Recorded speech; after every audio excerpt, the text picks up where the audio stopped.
Faqala alaihi salam, ujar Nabi kita, "Idza akalta ta'aman aw syaribta syaraba faqul bismillahilladzi la yadurru ma ismihi syai'un bil ardi wala fis sama wa huwas samiul alim ya hayyu ya qayyum fa innahu la yadurruka da wa in kana azima." Ujar Nabi, bila engkau hendak makan satu makanan atau meminum satu minuman yang dahulunya makanan minuman itu menyakitkan engkau, sekarang engkau hendak makan makanan itu atau minum minuman itu, baca terlebih dahulu Bismillahilladzi la yadurru ma ismihi syai'un bil ardi wala fis samai wa huwas samiul alim ya hayyu ya qayyum fa innahu la yadurruka da, tidak akan membahayakan akan engkau oleh penyakit sekalipun itu besar. Nah, ini bacaan bagi orang-orang yang merasa takut dengan makanan, yang merasa takut dengan pantangan. Di orang aruh, orang darah tinggi kadang makan daging, mengalihi pohon, makan aja daging itu walaupun darah tinggi, tapi dengan membaca ini dan keyakinan ini dari Rasulullah, insya Allah kada mengapa. Hantam aja daging, tapi ingat dahulu Bismillahilladzi la yadurru ma ismihi syai'un bil ardi wala fis sama wa huwas samiul alim ya hayyu ya qayyum. Daging kan apa lagi? Lebih baik itu daripada minta macam-macam lawan pohon.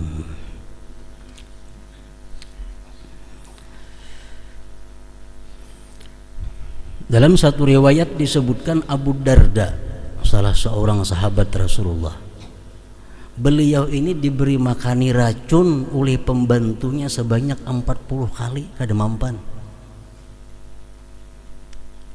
Pembantu memberi makani racun, dikira mati, kalinya kada. 40 kali kada mati-mati Abu Darda. Akhirnya pembantu bertakun, "Ngapa amalan pian?" Maka taguh lawan racun. Ujar Abu Darda, "Aku setiap kali hendak makan ikan surungin itu aku membaca Bismillahilladzi la yadurru ma ismihi syai'un bil ardi wala fis sama wa huwas samiul alim." Jadi kada perlu khawatir minum di mana, makan di mana. Yang penting bila kita ingat sebelum makan atau minum itu bacaan yang diajarkan Rasulullah ini, insya Allah selamat. Para muhibbin rahimakumullah, itu satu bukti bahwa kita takut kepada Allah dan minta perlindungan kepadanya agar tidak dimudaratkan oleh sesuatu.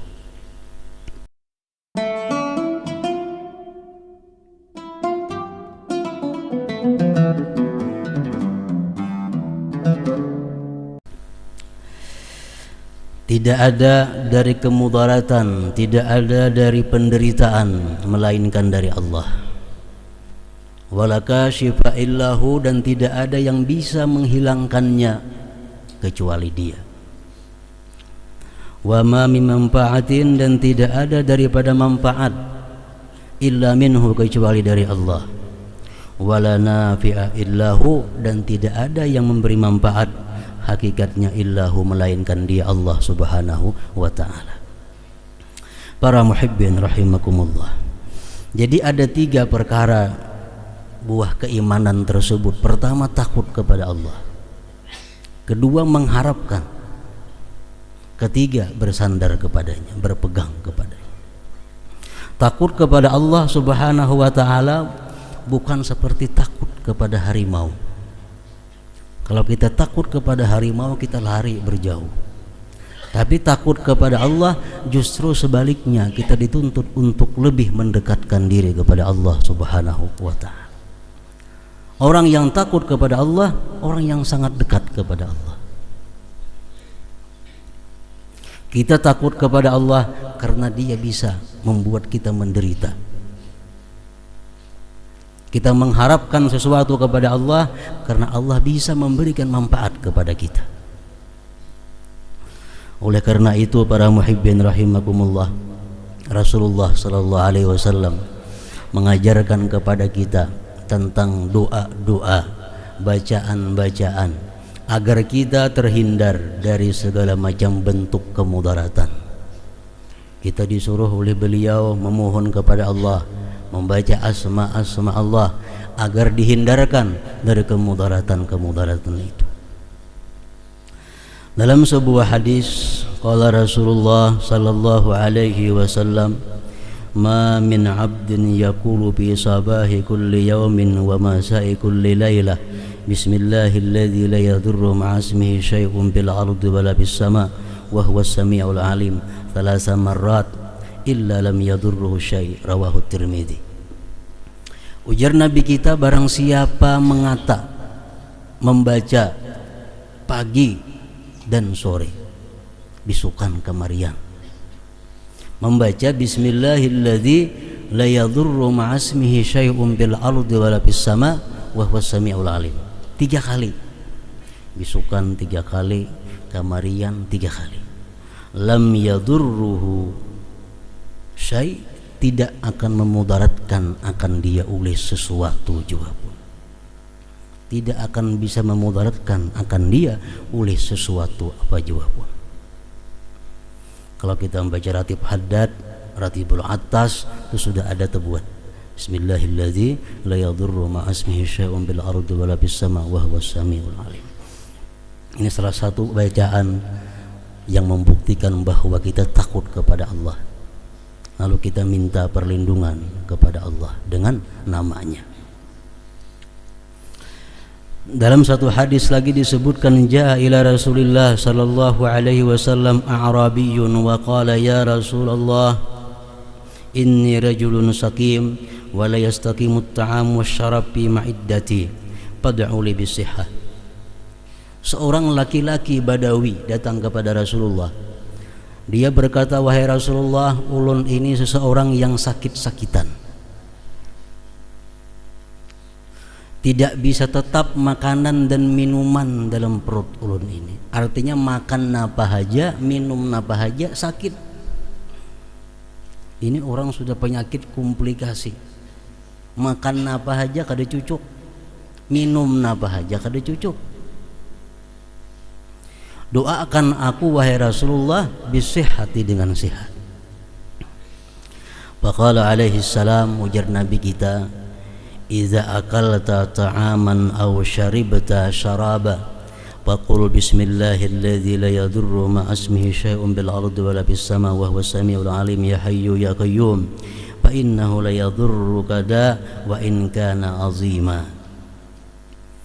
Ujar Nabi, bila engkau hendak makan satu makanan atau meminum satu minuman yang dahulunya makanan minuman itu menyakitkan engkau, sekarang engkau hendak makan makanan itu atau minum minuman itu, baca terlebih dahulu bismillahilladzi la yadurru ma'a ismihi syai'un bil ardi wala bis samawati was samiul alim ya hayyu ya qayyum fa innahu la yadurruka da, tidak akan membahayakan akan engkau oleh penyakit sekalipun itu besar. Nah, ini bacaan bagi orang-orang yang merasa takut dengan makanan, yang merasa takut dengan pantangan. Di orang aruh, orang darah tinggi kadang makan daging, mengalihi pohon, makan aja daging itu walaupun darah tinggi, tapi dengan membaca ini dan keyakinan ini dari Rasulullah, insyaallah kada mengapa. Hantam aja daging, tapi ingat dahulu bismillahilladzi la yadurru ma'a ismihi syai'un bil ardi wala bis sama' wa huwas samiul alim ya hayyu ya qayyum. Daging kan apa lagi? Lebih baik itu daripada minta macam-macam lawan pohon.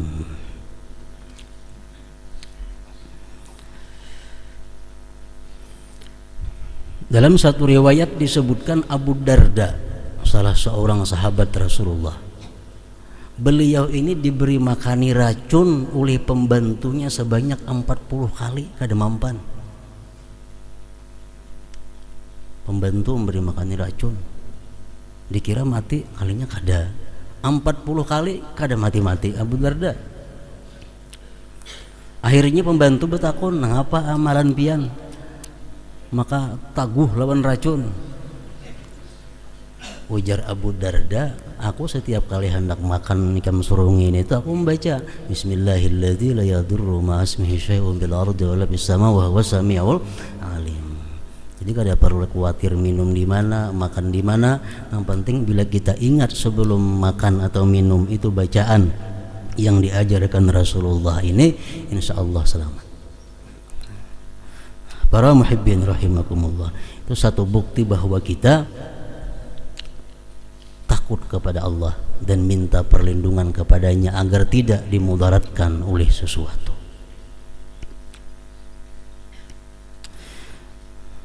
Allah Subhanahu wa ta'ala memberikan kita manfaat melalui nikmat-nikmat yang diberikan kepada kita.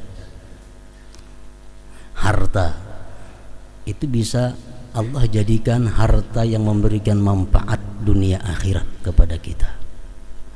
Allah memberikan kita ilmu, itu bisa sebab mendatangkan manfaat kepada kita dunia dan akhirat. Sebagaimana Allah Subhanahu wa ta'ala bisa mendatangkan manfaat melalui nikmat-nikmat yang Dia berikan, maka Allah pun juga bisa memberikan kita kemudaratan melalui nikmat-nikmat yang Ia berikan. Jadi Allah bisa memudaratkan kita itu melalui nikmat. Tapi karena kita kadang menyadari, karena kita asik dengan nikmat itu, padahal ini adalah membawa kepada kemudaratan. Jadi mudarat bisa datangnya lewat nikmat, bukan hanya lewat musibah atau lewat bala bencana.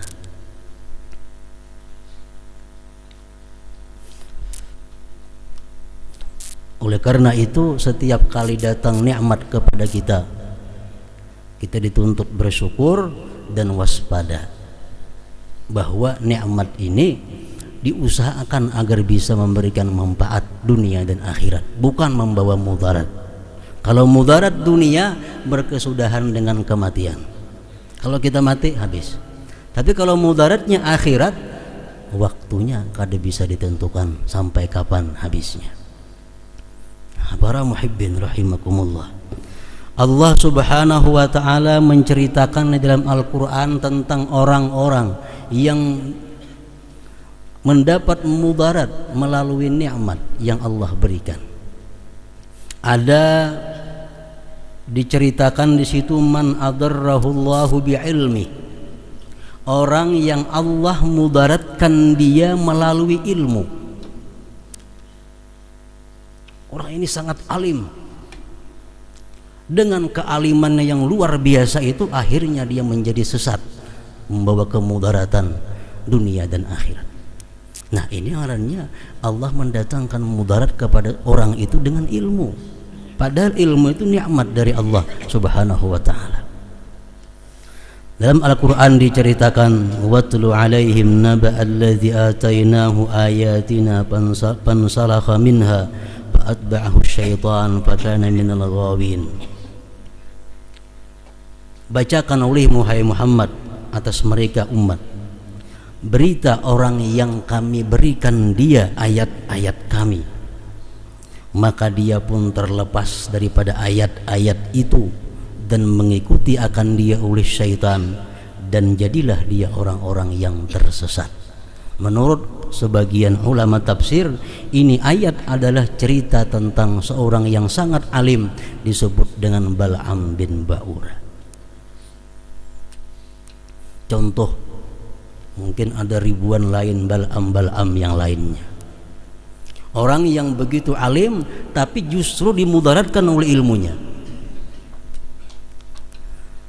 Banyak cerita tentang Bal'am ini, ada yang mengatakan seorang wali, ada mengatakan seorang nabi, ada mengatakan seorang ulama. Dalam ceritanya, ringkas cerita, Bal'am bin Ba'urah ini hidup di suatu daerah yang penduduknya mayoritas jabbarin. Penduduknya mayoritas orang-orang yang ingkar kepada Allah. Disitulah hidup Bal'am. Bal'am ini punya keahlian punya kehebatan yang luar biasa. Di mana dia duduk dia bisa melihat arsy Allah Subhanahu wa taala. Coba bisa melihat arsy Allah dan dia mengetahui Ismullahil A'zam. Bila dia berdoa pasti kabul. Setiap kali Bal'am ini membuka pengajian, tidak kurang daripada 12.000 manusia yang mencatat perkataan-perkataan Bal'am bin Ba'urah ini. Nah, karena Bal'am ini hidup di daerah yang mayoritas orang-orang yang ingkar kepada Allah, dan Bal'am ini pun banyak menerima bantuan-bantuan ekonomi dari orang-orang yang ingkar kepada Allah.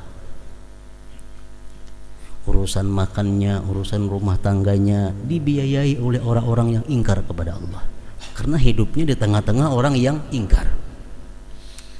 Suatu hari Allah mewahyukan kepada Nabi Musa agar memerangi orang-orang Jabbarin itu, memerangi orang-orang yang ingkar kepada Allah itu.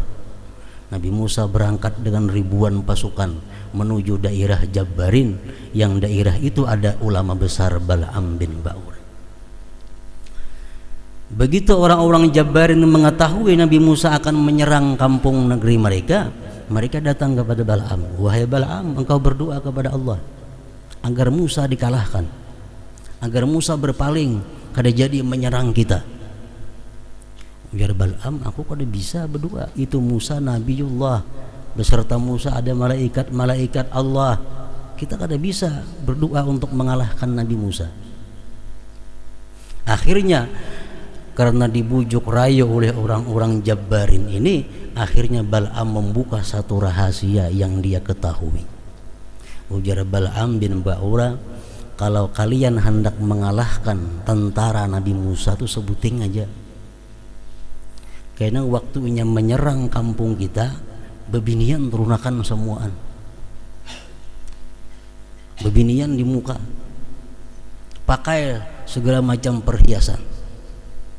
Dan perempuan-perempuan itu dipasani, bila ada tentara Nabi Musa nah hendak berbuat zina, layani, jangan ditolak.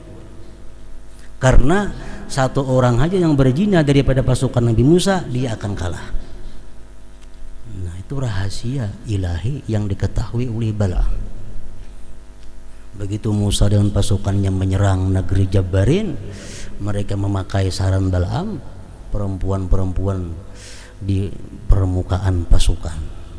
Akhirnya pasukan Nabi Musa ini tergoda dengan perempuan tadi, terjadilah perzinahan-perzinahan, akhirnya kalah pasukan Nabi Musa ini. Nah, setelah itu Bal'am bin Ba'urah dicabut oleh Allah Subhanahu wa taala ilmunya, dan dia menjadi orang yang sangat rugi dunia dan akhirat. Ini contoh orang yang dimudaratkan oleh Allah dengan sebab ilmunya. Jadi ilmu nikmat bisa memberikan manfaat kepada orangnya dan bisa membuat celaka, bisa memudaratkan. Contohnya Bal'am. Ada lagi cerita man adarrahullahu bimulki, orang-orang yang Allah mudaratkan dia dengan kerajaannya. Orang yang dengan memegang kerajaan, yang memegang jabatan, justru jabatan itulah yang mencelakakannya, yang memudaratkannya. Padahal itu satu anugerah jabatan daripada Allah, satu nikmat yang mesti disyukuri dan dipegang. Tapi karena dia menyalahgunakan itu, maka jabatannya tadi yang memudaratkan dia, baik di dunia maupun akhirat. Banyak contoh dalam Al-Quran hal ini. Fir'aun contohnya, orang-orang yang dimudaratkan oleh kerajaannya.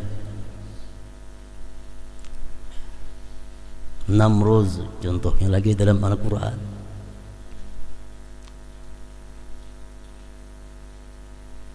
Ada lagi contoh di dalam umat Nabi kita, Yazid bin Muawiyah.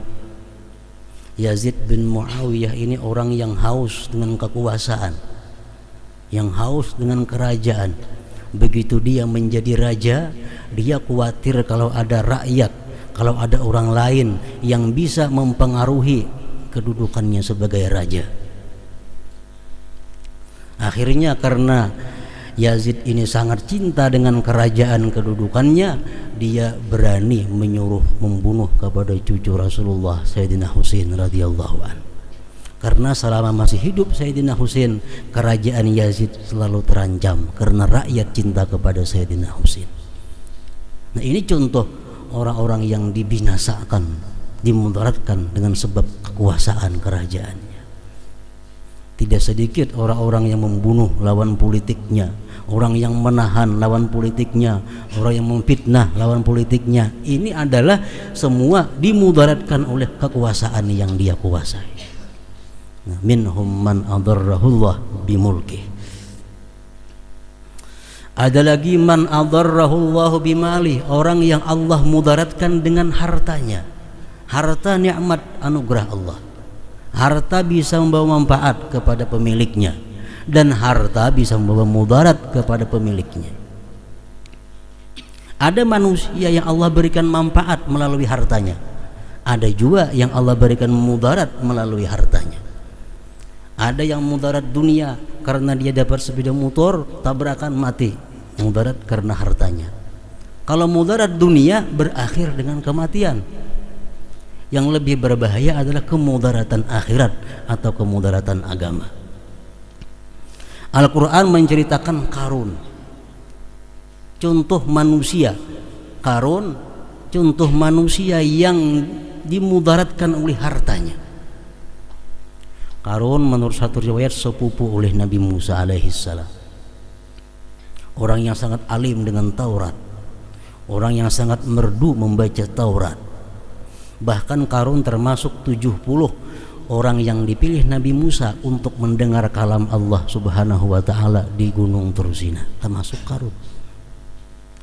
Setelah Qarun ini mendapat kekayaan yang melimpah ruah dari Allah Subhanahu wa taala, akhirnya Qarun lupa. Akhirnya Qarun zalim. Dikisahkan dalam Al-Qur'an oleh Allah Subhanahu wa taala, inna Qaruna kana min qaumi Musa babagha alaihim wa atainahu minal kunuzi ma inna mafatihahu latanu bil usbati ulil quwwah. Qarun termasuk umat Nabi Musa, dia zalim atas kaum Nabi Musa. Kami berikan dia kekayaan-kekayaan yang kuncinya itu hanya mampu dibawa oleh berpuluh-puluh orang yang kuat. Kunci pati basi Qarun teman saya kunci ada kaum angkat kebanyakan kuncinya, banyak mana pati basinya. Artinya dengan kekayaannya itulah Qarun menjadi orang yang dimudaratkan oleh Allah Subhanahu wa taala. Siapa lagi contohnya dalam umat Nabi kita? Sa'labah, orang yang dulunya selalu berjamaah dengan Rasulullah 5 waktu, hidupnya fakir miskin. Dia datang kepada Rasulullah agar didoakan menjadi orang yang kaya. Dia berjanji andai kata dia kaya, dia akan bersedekah dan menjadi orang saleh. Rasulullah mendoakan, akhirnya Sa'labah kaya raya. Dulunya aktif sembahyang berjamaah, sudah mulai kada kau lagi berjamaah karena kebanyakan harta yang diurus. Harta tambah banyak, dulunya kau berjumat, Jumat kada kau lagi, akhirnya pray. Inilah Sa'labah termasuk manusia yang Allah mudaratkan dia melalui hartanya. Mungkin banyak Sa'labah yang lain dalam dunia kita ini. Waktu fakir, miskin, rajin sembahyang berjamaah, pengajian 4-5 kali seminggu. Waktu belum begawi, sudah dapat gawian, dapat kedudukan, sembahyang 5 waktu mulai ditinggalkan, akhirnya Jumat ditinggalkan, pengajian sudah kada lagi. Sa'labah juga. Sa'labah. Para muhibbin rahimakumullah, Sa'labah contoh orang yang Allah mudaratkan dengan harta. Ada lagi man adarrahullahu bi'ibadatih, orang yang Allah mudaratkan dengan ibadahnya. Dia ahli ibadah, berpuluh-puluh beratus tahun dia beribadah kepada Allah, tapi justru ibadahnya itulah yang memudaratkan dia, yang membuat dia menderita di dunia dan akhir. Iblis contohnya, orang yang sangat taat kepada Allah Subhanahu wa taala, orang yang sangat lama beribadah kepada Allah, tapi akhirnya itulah yang menyebabkan dia sombong. Dia dicelakakan oleh ibadahnya. Bersisa al-abid, kisah yang masyhur. Bersisa yang ahli ibadah, hidupnya hanya untuk ibadah, namun karena dengan ilmunya dia bisa bertambah, bisa menambahi orang ahli ibadah, doanya dikabulkan Allah. Akhirnya bertambah seorang perempuan itu bunting, perempuan itu hamil, dibisiki oleh syaitan supaya dibunuh. Akhirnya si bersisa melakukan semua perintah syaitan. Allah menceritakannya dalam Al-Quran, kamathali syaitan idh qala lil insan ukfur falamma kafara qala inni bari'un minka. Bersisa orang ahli ibadah, Allah binasakan, Allah mudaratkan dengan sebab ibadahnya itu. Para muhibbin rahimakumullah, ada lagi man adarrahu Allahu bi zaujatihi, orang yang Allah mudaratkan dia dengan sebab istrinya. Allah mendatangkan kepada dia kemudaratan, penderitaan sebab dia mencintai istrinya. Dalam sejarah dicatat Nabi Adam alaihissalam kenapa diusir dari surga, karena mentaati Siti Hawa dalam memakan buah huldi. Ini contoh Adam, contoh orang yang dimudaratkan Allah karena bujukan istrinya. Sahabat Rasulullah yang bernama Alqamah, sahabat yang alim, sahabat yang selalu berjuang bersama Rasulullah, yang pernah luka bersama Rasulullah. Begitu dia dalam sakaratul maut, Alqamah kada bisa mengucap la ilaha illallah. Setelah dicek kenapa sebabnya, Alqamah orang yang sangat dekat dengan Rasulullah kada bisa mengucap la ilaha illallah, ternyata dia punya seorang ibu yang sudah tua yang marah kepadanya. Kenapa wahai ibu engkau marah kepada anakmu Alqamah? Ibu yang tua itu menjawab, saya sakhitun alaih, saya benci kepada Alqamah karena dia lebih mengutamakan istrinya daripada aku. Dia lebih mengutamakan istrinya daripada aku. Aku benci kepadanya. Ini Alqamah, manusia yang dimudaratkan oleh istrinya. Apalagi kita yang kada bertemu Rasulullah, kita kada pernah berjuang dengan Rasulullah, kita kada pernah mengaji dengan Rasulullah, mengutamakan bini daripada kuitan, lebih daripada Alqamah lagi akibatnya. Lebih daripada Alqamah. Kalau laki-laki dituntut oleh agama kita untuk lebih mengutamakan orang tua daripada istri, ini hukum agama. Seorang laki-laki dituntut mengutamakan orang tuanya daripada istrinya. Tapi kalau seorang istri dituntut mengutamakan suaminya daripada kedua orang tuanya, nah sebaliknya. Jadi bagi seorang perempuan, taat kepada orang tua nomor 2 kalau sudah punya suami. Suami yang pertama ditaati. Kita ingat cerita Rasulullah, sebuah hadis yang menyebutkan seorang perempuan yang tinggal di atas sutuh, di atas luting.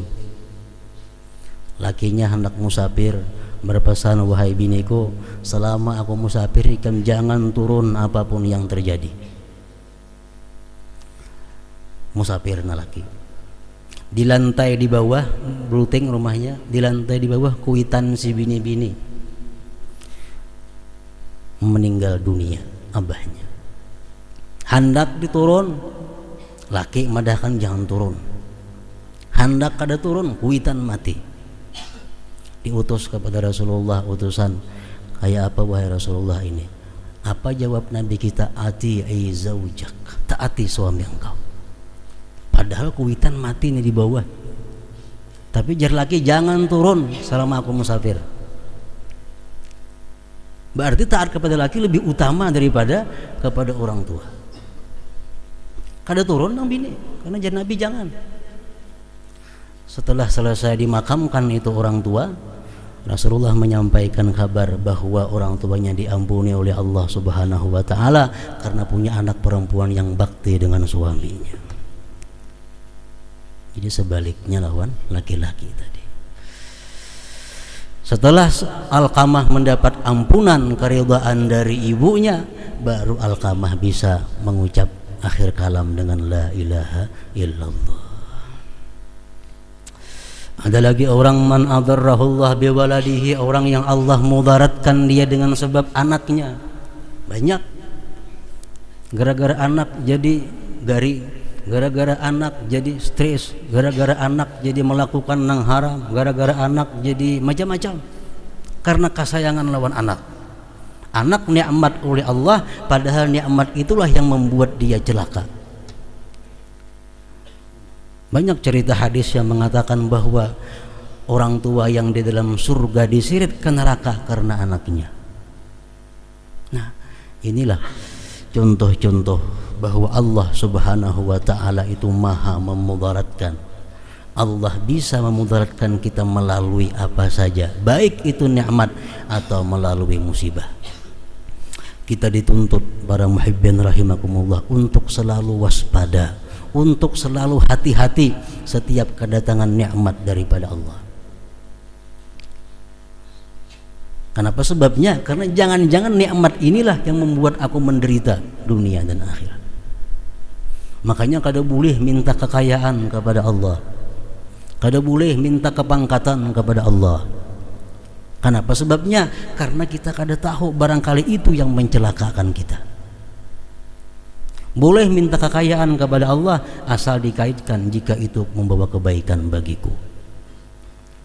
Boleh minta kepangkatan kepada Allah asal dikaitkan jika itu membawa kebaikan kepadaku. Boleh kita minta diberi keturunan anak oleh Allah asalkan jika itu membawa kebaikan bagiku.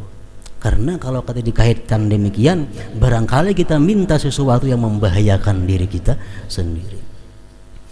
Setiap kali nikmat yang datang kepada kita, kita mesti waspada. Jangan-jangan ini merupakan perdaya tipuan dari Allah Subhanahu wa ta'ala.